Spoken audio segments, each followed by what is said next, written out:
We knew that we're gonna work on a piece that is relating to climate change, and we knew that it's gonna be set up on a beach.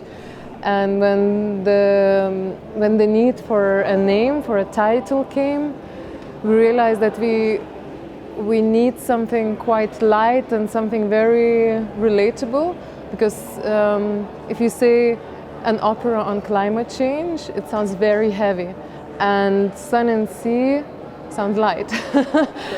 And the piece, if you look at it from the first image, from the first glimpse, it looks very light, it looks very bright, and one may not even realize it's kind of going in deep into the subject matters that we all are concerned in these days.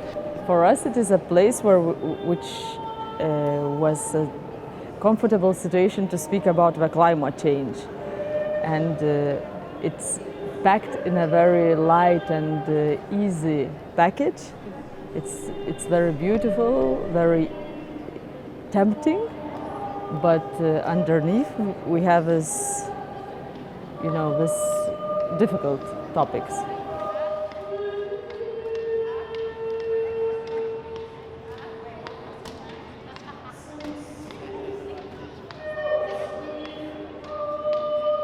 I joined the Sun and Sea family when the project went to the Venice Biennale in 2019, where it represented the nation of Lithuania as the Lithuanian pavilion. And we were very lucky at the time because, of course, it was awarded the Golden Lion, but also we had this very unexpected public success where so many people eventually came to the piece and came out usually crying. And so there was a big sort of sense that the public was really in support of the piece. But it was very different at the beginning, because the first day when we did the press view, there were maybe 17 people that came the entire day. It was hard to find the pavilion, it wasn't in the main areas, Lithuania is a small country, and so we were happy and had a small budget, and we were happy to just put on a work that we really believed in. And then 3 days later, we had 3,000 people a day come. So it was a really big transformation for our lives. Our lives changed in about 3 days.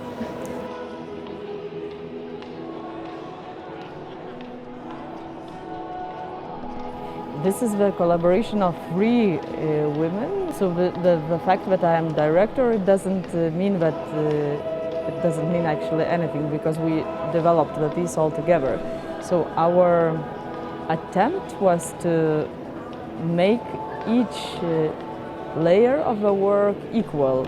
So you have the music, you have text, you have visual layer, and none of them is more important than the other. So just like the beach is very horizontal, and audience is watching at it from above. So having this distance, a little bit dehumanized angle to the species, we do get this overall picture. But for us, it's also important to kind of challenge what is theater, what is hierarchy, what is performance art, what is opera, what is visual arts as well, because we don't really belong to any of the particular fields. We are kind of a bit rebellious in terms of belonging to any of that.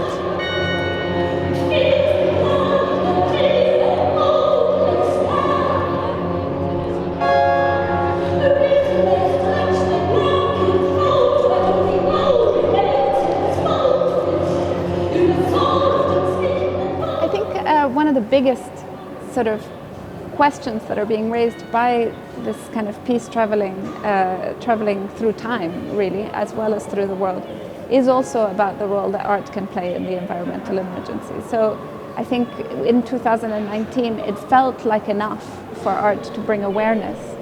I mean, it might not have been true at the time either, but it felt like enough for art to bring awareness about climate breakdown.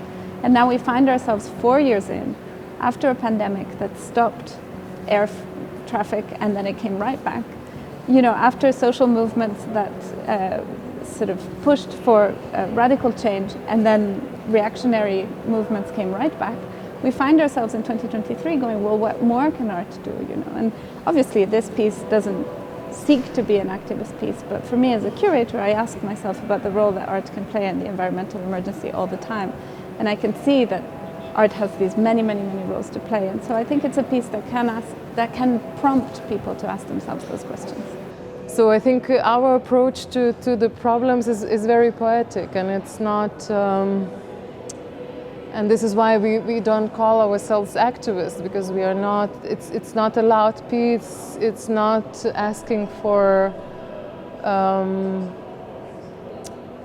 a radical change. It is trying to touch, I think, more than anything else, and we do believe that through touching some people and also to showing, like, to making this art available to people that are not necessarily are in the art field. So for us it's important that it goes beyond the art bubble, because I think that's the problem with a lot of art, that it kind of is locked within the particular bubble. And so for us it's important to kind of to reach people, and then once the piece touches it, then then the message can go on with with other things to happen, and maybe perhaps someone is doing the activism in other way.